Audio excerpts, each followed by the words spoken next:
গত অর্থবছরের মতো এ বছরও জুলাই মাসে ৫% হারে সাধারণ ইনক্রিমেন্টের পাশাপাশি মূল বেতনের অতিরিক্ত ৫% হারে প্রণোদনা পাবেন সরকারি চাকরিজীবী, পেনশনভোগী ও এমপিওভুক্ত শিক্ষকেরা।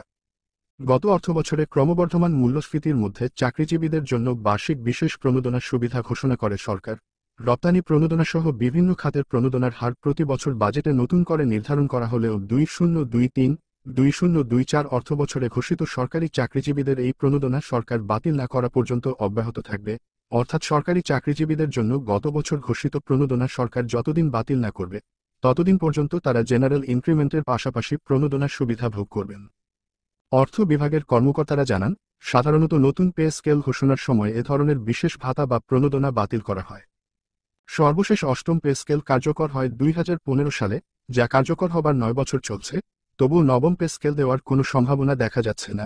অষ্টম পে স্কেল দেওয়ার সময় কথা ছিল জীবনযাত্রার মানের সাথে সমন্বয় করে প্রয়োজনে 5% ইনক্রিমেন্ট বৃদ্ধি করা হবে। ওই পে স্কেল অনুযায়ী প্রতি বছর 1 জুলাই সরকারি চাকরিজীবীদের মূল বেতনের 5% হারে জেনারেল ইনক্রিমেন্ট দেওয়ার কথা বলা হয়েছে। তবে মূল্যস্ফীতির হার 5%-এর বেশি হলে তার সঙ্গে সমন্বয় করে ইনক্রিমেন্টের হার নির্ধারণের সুপারিশ করেছিল পে কমিশন। তবুও গতানুগতিক ধারাবাহিকতা অনুসরণ করে প্রতি বছর 1 জুলাই 5% করে ইনক্রিমেন্ট দেওয়া হচ্ছে। যদিও 2015 সালের অষ্টম পে স্কেলের প্রজ্ঞাপনে এই ইনক্রিমেন্ট প্রয়োজনে বৃদ্ধির কথা বলা হয়েছিল মূল্যস্ফীতির সাথে সমতা রেখে, তবুও তা কখনো বাস্তবতার মুখ দেখেনি।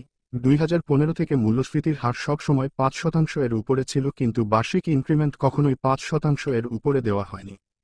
2015 সালে একজন 11 থেকে 20 গ্রেডের কর্মচারী সর্বসাকুল্যে যত বেতন পেত, আজ 2024-এ এসেও সেই একই বেতন পাচ্ছে, যা তাদের জন্য খুবই অমানবিক।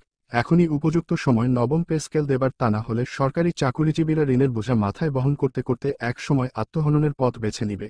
নতুন নতুন ভিডিও পেতে চ্যানেলটিতে লাইক, কমেন্ট ও সাবস্ক্রাইব করতে ভুলবেন না। ধন্যবাদ।